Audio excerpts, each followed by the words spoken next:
Good morning, dear Sangha. Today is June the 6th, 2012, and I'm in the Still Water Meditation Hall, Upper Hamlet, Plum Village.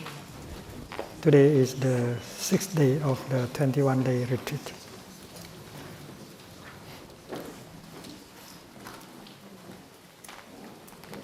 The kind of Buddhism we practice here, we learn here, is called applied Buddhism.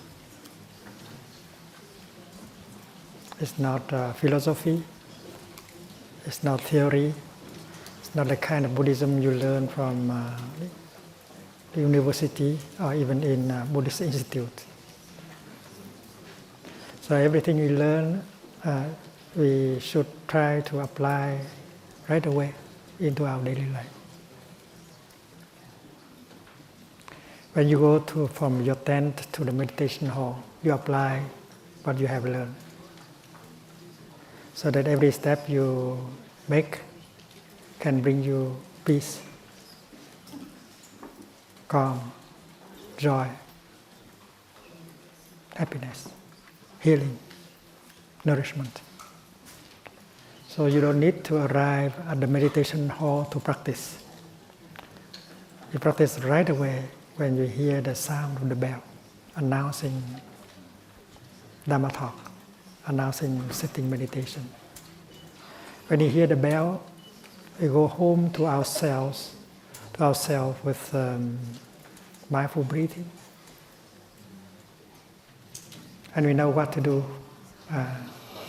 We have to stop everything and start walking to the meditation hall.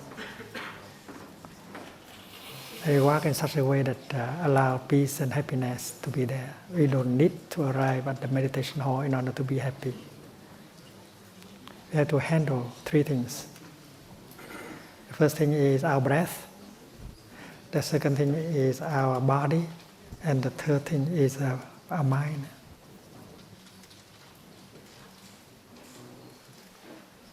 And handling these three elements of ourselves, we are there for ourselves. You are with yourself. You are not lost in your thinking. You are not lost in the environment that carry you away. You are there for yourself. And if you can be there for yourself, you can be there for us, for the world, for life. It's very simple. So a good practitioner knows how to handle breath, body, and mind.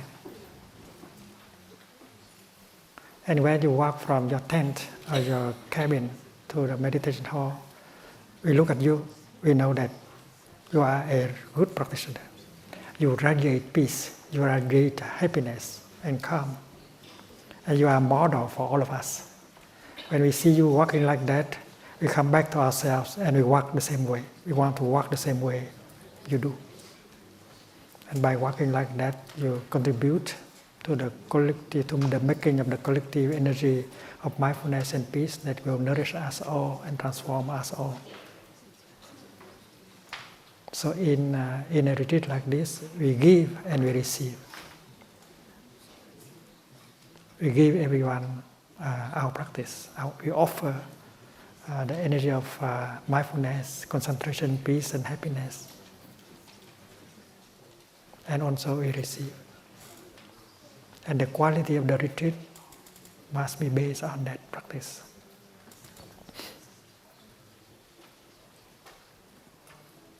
Suppose you from your tent to the meditation hall, you make 300 steps, or 200 steps. And each step should have its own value. Each step should provide you with mindfulness, concentration, joy.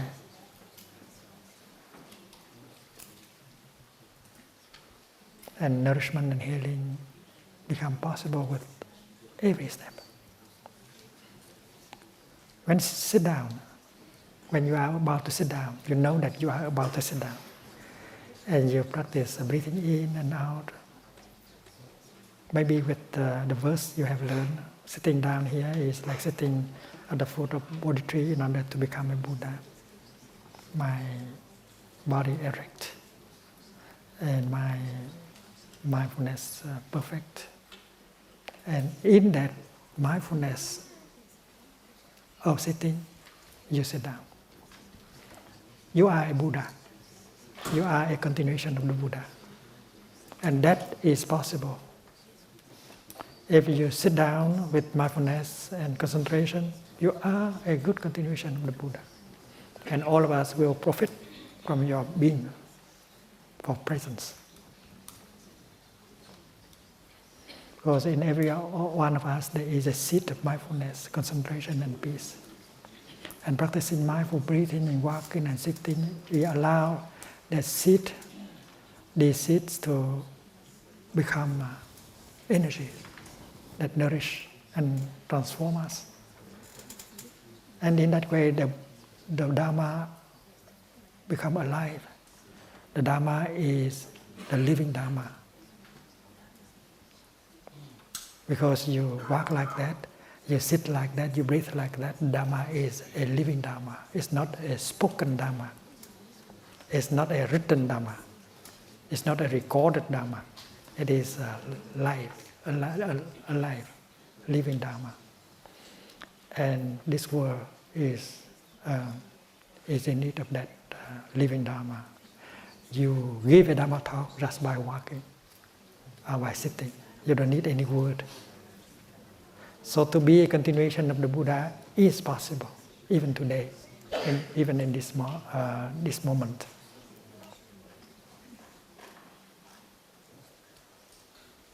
And when you sit down, you might like to sit for the Buddha.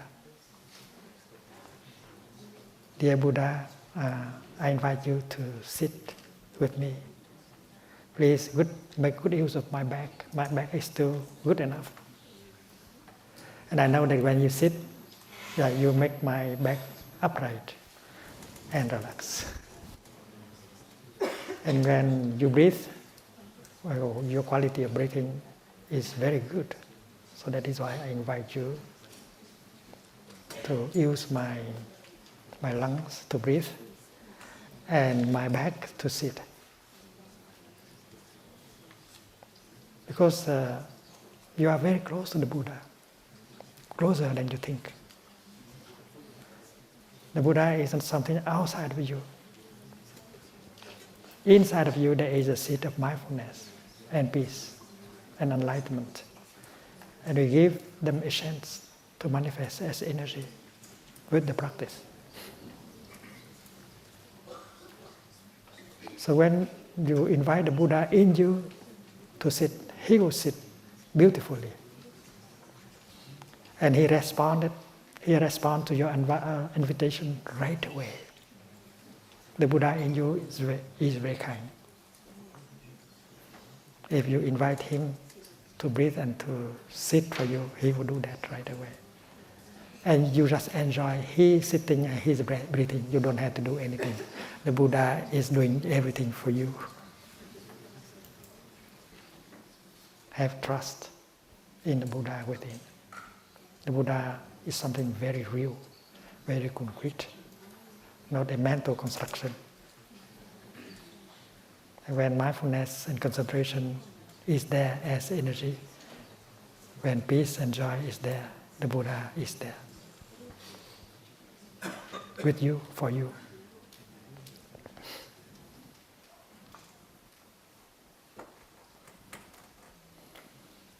You might like to invite your father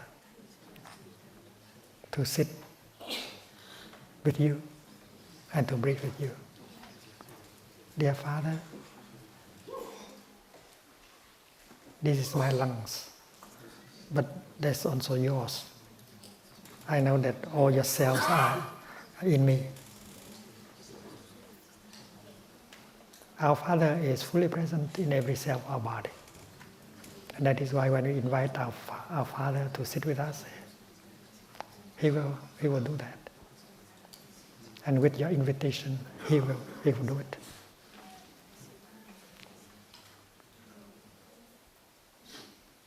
I know that this is my lungs, but this is also yours. So make good use of my lungs in order to to enjoy breathing in and breathing out. I know that this back is mine, but it is also your back. So sit upright with this back, and we shall enjoy breathing in together. Breathing in, I invite my father to breathe in with me. Father and son, enjoy breathing in. You can practice like that. Breathing out, I invite my mom to enjoy breathing out with me. Breathing out, mother and daughter enjoy breathing out together. So your mother will be very real, and you are breathing in and out with your mother. Your mother in you is not a mental construction. She is real. She has transmitted herself to you. And every cell of your body, your mother is there. If you sit beautifully and you smile happily, your mother in every cell of you also smile beautifully. And this is a miracle that you can perform right in here and now.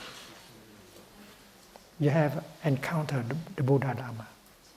It means our parents have encountered the Buddha Dharma. You have encountered the Buddha Dharma, you know the practice. That is why all our ancestors encountered the Buddha Dharma. And you can invite all your ancestors to enjoy breathing in and breathing out with you. You are not an isolated being.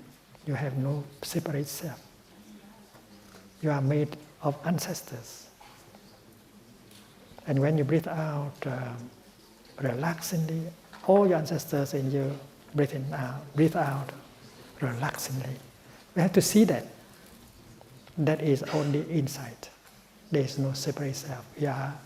We are a current. We are a stream. We are a continuation. We are a continuum. And that we have to see. We have learned that the self is made only of non-self elements. And when the self breathes in, all non-self elements are breathing in. And we have blood ancestors in us. We have spiritual ancestors in us.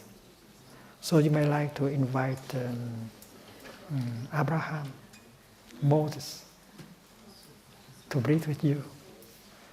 Or you may invite Jesus Christ, Muhammad to breathe in with you and enjoy breathing. Because they are our spiritual ancestors. They are also in every cell of us. So when I invite Buddha Shakyamuni to breathe with me, I know that he is there very concretely, and he is enjoying breathing in and breathing out with me.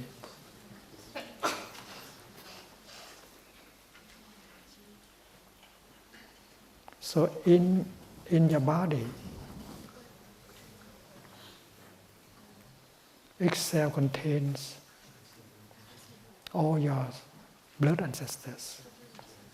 Each cell contains all spiritual ancestors. That is the truth. If you remove your ancestors out of you, there is no you left. And yesterday, the day before yesterday, we are reminded that not only we have human ancestors, but we also have animal ancestors, vegetal ancestors, and mineral ancestors. These ancestors do not belong to the past. They also belong to the present. They are all in us. And that is why when we breathe in, all of them breathe in. And if we enjoy breathing in, all of them enjoy breathing in. That is the fact. This is not philosophy. And you can get that insight just by breathing in. And then we have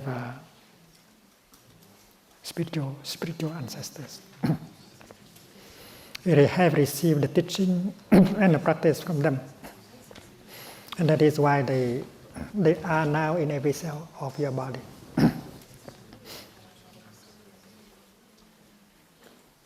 Remember when you were small, there were times when you had a fever and you suffer as a 3-year-old boy or girl. You were miserable. And then your mother came and put her hand on your forehead. You felt wonderful. She had not done anything yet, just putting her hand on your forehead, burning forehead, and you feel the nectar of love, the nectar of compassion beginning to penetrate in you. You feel much better with your presence, with the presence of your mother.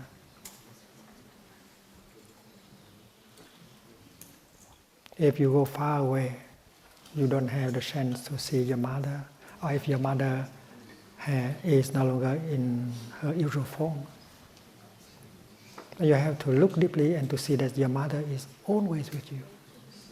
And you carry your mother always in every cell of your body.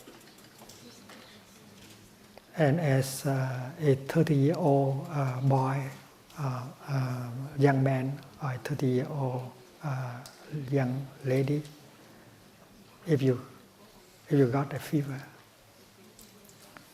you might regret that your mother isn't there to put her hand on your forehead. But her hand is there. Her hand is in your hand. Just breathing in deeply and recognize that in every cell of your hand there is the presence of your mother. And with that kind of insight, you bring it up and you put it in your forehead. And there, the hand of your mother is touching you. That is possible at any time. I know a young man who left Vietnam to go to America to study. His mother was very poor. She could not afford to pay his education in Vietnam. So he tried to go to as a worker on a boat to come to America and look for some education. The night before he left, the mother said, his mother was an illiterate person. She did not know how to read. And yet she said, son, when you will be over there, you will miss me.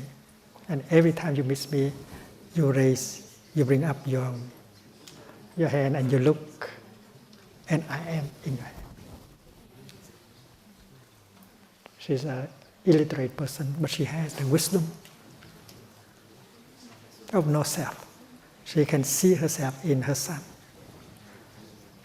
So during the many years in America, from time to time, he practiced that. Bringing up his hand and look at his hand and know that his mother is with him. So every time you put your hand on your forehead, your mother is putting her hand on your forehead. And that is not theory. That is a fact. Because your mother continues in you.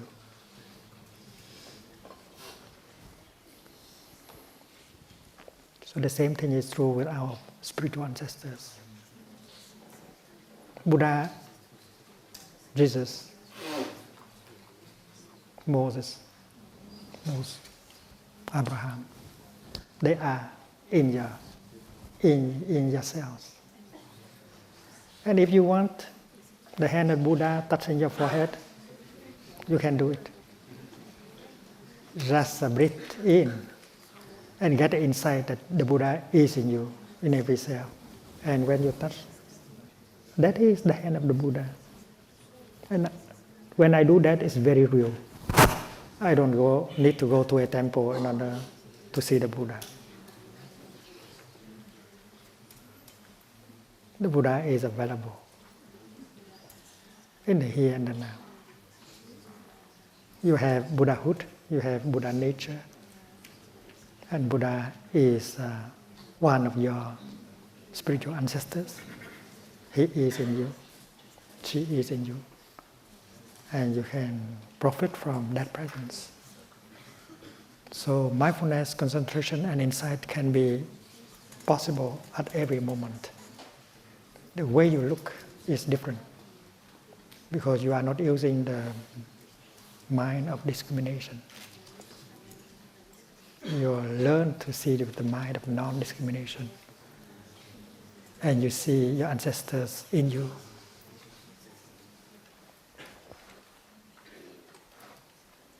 The other day we spoke about the notion of time in Buddhism. And Thich said that the past is still available. You might touch the past through the present, because the present contains the past. And you can even change the past. The wounds, the suffering of the past, lingering on, you might touch them and transform. And we can transform the future also. We don't say that the future is not yet there. How can I transform and change the future? With that insight, non-discrimination, you can see the future in the present. You can see that your children and grandchildren are already there in you. Suppose you look at this lemon tree carefully. The lemon tree does not have yet lemon blossom and lemons. But looking, you see the presence of lemon blossom and lemons already in the lemon tree. So when you look at a young man or a young woman, although that person has no children yet, but they are already in them, in him or in her. And if you use drugs and you drink alcohol, you are doing harm to them right now, right here. So you are in touch with the future. You do not say that the future is not yet there. The future and the past are fully in the present. And you have access to the past and the future with the energy of mindfulness and insight.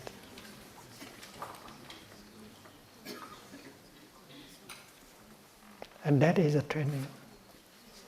It may seem strange for other people, but for practitioners like us, we have to train ourselves and to see things in that way. To see things in the light of interconnectedness, in the light of interbeing, in the light of emptiness, in the light of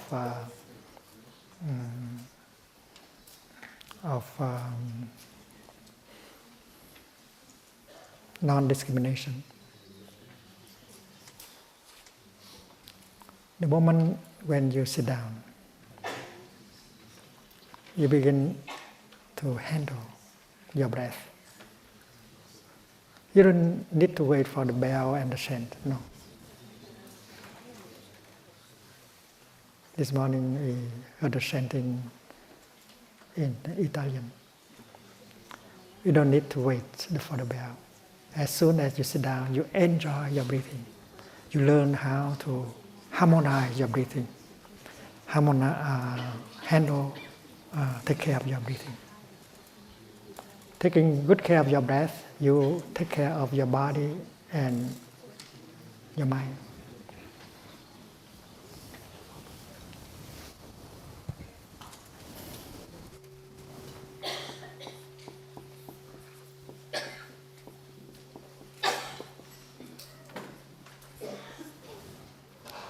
You have to handle your body.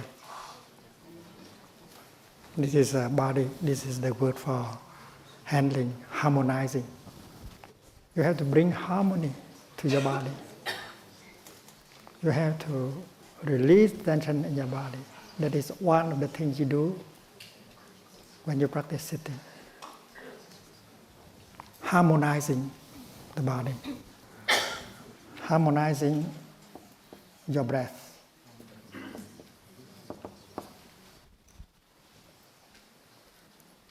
And harmonizing your mind. There are three elements that you have to take care in every practice: body, breath, and mind. And you may like to begin with your breath. Breathing in, I know I'm breathing in. The first exercise. And in just 2 or 3 seconds, you bring your mind home to your body already, and to your mind. And you need only 1 or 2 seconds in order to bring 3 things together: mind, breath, and body. You don't need more than 2 seconds.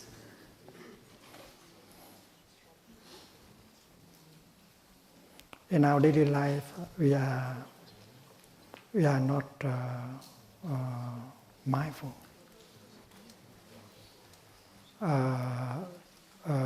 We are in dispersion.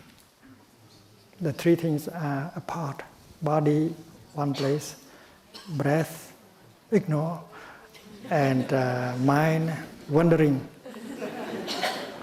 So as soon as you pay attention to your breath, you breathe in, and then all the 3 things to come together in just 1 or 2 seconds. That is a miracle. You come back. You bring 3 elements together. You pull yourself together.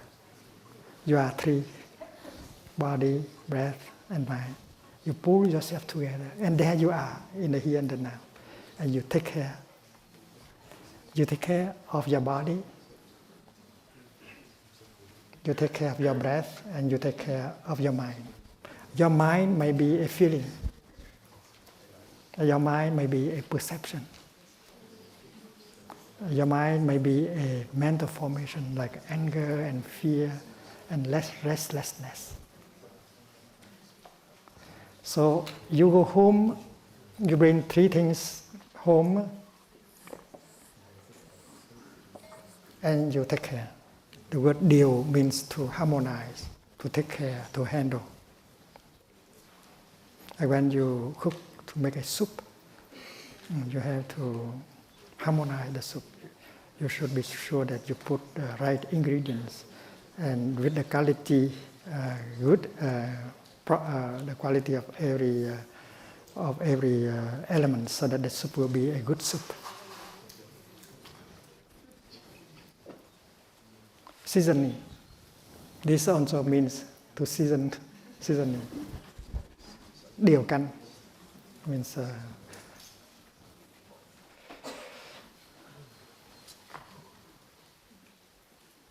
and you should not be too eager to control the 3 things. We should only be there for them. You allow them to be themselves, non-violence. If when you go back to your in-breath, to your breathing, don't try right away to make your in-breath deeper. Don't force. Just become aware of your in-breath.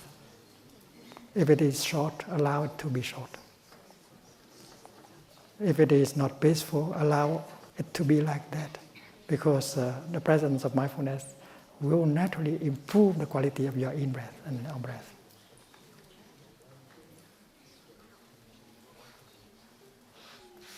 The energy of mindfulness, which is present, will bring improvement to everything. Just breathing in, you just pay attention to your in-breath. Don't try to force to work on your breath. Allow it to be the way it is. And you will see that the quality of your breathing naturally increases with mindfulness. It becomes calmer, deeper, more harmonious by itself. Don't fight, don't coerce, don't force, don't fight with your breath. Simple recognition. La reconnaissance simple is the word. That's the work of mindfulness. And you just continue to breathe and to smile to your breath. And you will see that in a few minutes, the quality of your breathing will increase naturally. Your breath will be calmer, more harmonious, deeper, and it will have an influence right away on your body and your mind.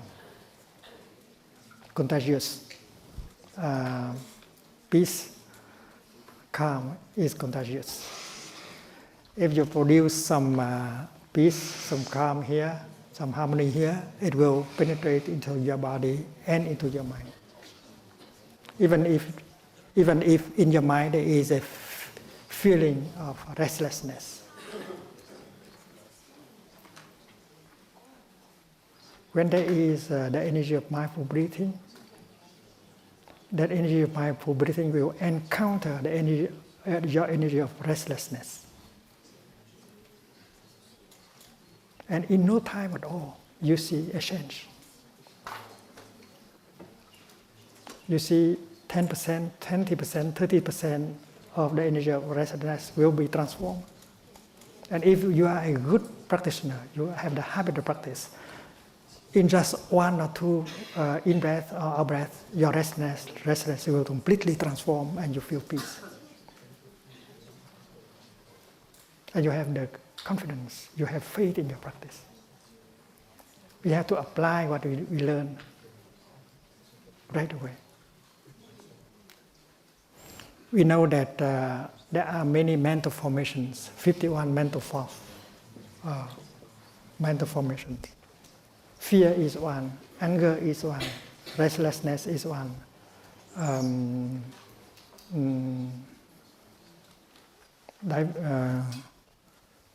mindfulness is one, concentration is one, peace is one. But when the mind is restless, angry, you allow it to be embraced with the energy of mindfulness. Don't try to change your restlessness. Don't try to push away your restlessness. Don't try to suppress your restlessness. Just allow it to be. Continue to breathe. Continue to generate the energy of mindfulness, recognizing the feeling of restlessness and embrace it tenderly. And then there will be change, transformation taking place. That's the encounter between 2 kinds of energy. The energy of restlessness and the energy of mindfulness. In the energy of mindfulness, there is peace. There is a concentration. And if you are aware that you are restless, there is already a change. If you are angry, and if you are aware that you are angry, the change begins to happen right away. In the beginning, maybe 5-10%, but if you continue, there will be a total change. And you have the opposite, the absence of anger, and maybe there is the presence of loving kindness. A piece of garbage becoming a flower. And that is possible with mindful breathing.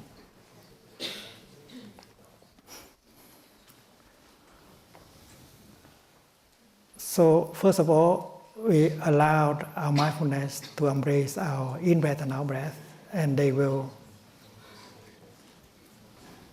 enhance the quality of our in-breath and out-breath. And then we pay attention to our body to see whether we are sitting with the back of the Buddha or not. And if you invite the Buddha to sit for you, and then he will sit upright, and not rigid, upright and relaxed. So to handle, to harmonize, you make this more peaceful, more harmonious, and to make your body release the tension and become more peaceful. And in sitting meditation, you have to do that first. You might like to focus your attention on a theme, like no birth and no death and so on. But before you do that, you handle the three elements of yourself: body, breath, and mind. And sit in such a way that you find yourself sitting on a lotus flower and not a heap of burning charcoal.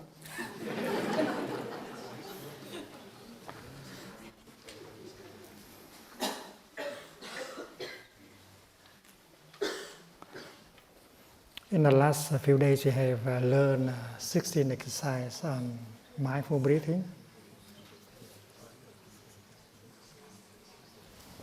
And we know that the first one is for us to handle our breath, our body. And we handle our mind at the same time. Because you cannot take mind out of breath and body. You cannot take breath and body outside of mind. They interact. So we should remember this is the realm of body. And we should remember this is the exercise on in and out. In breath, out breath. To bring mind back to body. This is to follow your breath all the way through. This is to be aware of your body. And this is to release the tension in your body.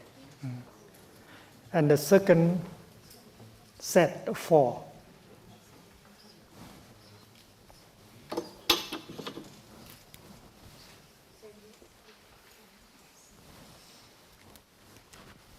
is to help us handle, harmonize our feelings. So suffering and happiness are here. A feeling of joy you can generate using mindfulness, concentration, and insight. The practitioner, as you are, is an artist. You know how to make use of your body, your mind, and your breath. You know how to generate the energy of mindfulness, concentration, and insight to fabricate, to bring in, to generate a feeling of joy. You are an artist. The yogi is an artist.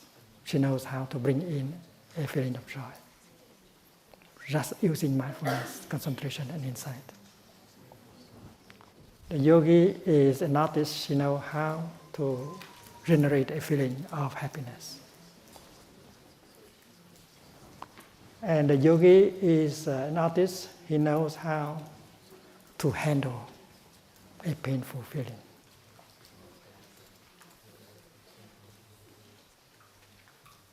She does not feel she is a victim, because she knows that she can do something.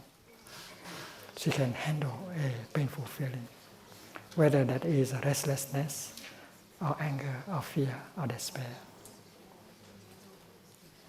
She breathes in and she says, "Hello there, my mental formation, your name is restlessness.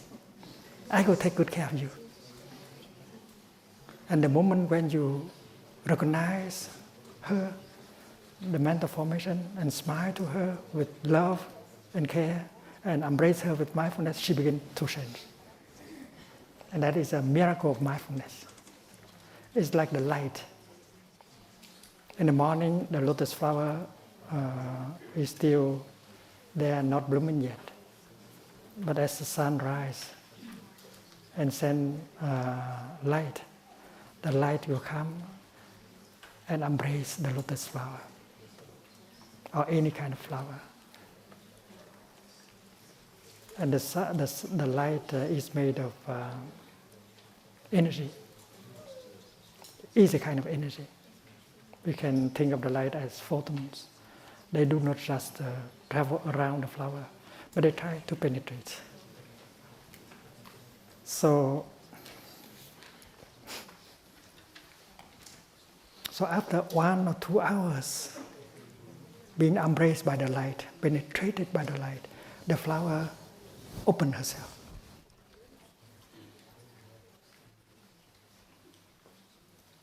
So that is the effect of the sunlight. The same is true here. We have the energy of mindfulness generated by the practice of walking or sitting or breathing. And with that energy, we embrace the mental formation called restlessness or fear or anger. And continue to embrace that like the light embracing a flower.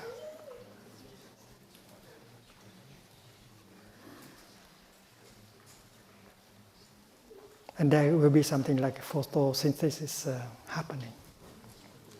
When the two kind of energies encounter, one embracing the other, there will be a change, a transformation. And as a practitioner, you notice, you remark, you see that transformation taking place. And you get a relief. It's like a mother. She is in the kitchen, cooking something, cutting something, and she hears the cries of her baby. And she knows that cooking is less important than take care of the baby. So she put whatever she's holding and go to the baby's room and pick the baby up in her 2 arms. That is exactly what a yogi has to do every time a painful feeling arises. She has to stop everything. She has to go home and take care of her baby, which is anger or fear or restlessness. That is the most important. The mother does not know what is wrong with the baby yet. But the fact that she is holding the baby in tenderness like that makes the baby suffer less right away. Because the energy of tenderness begins to penetrate into the body of the baby. The same is true with your affliction, fear, anger, restlessness. That's your baby. It's not your enemy.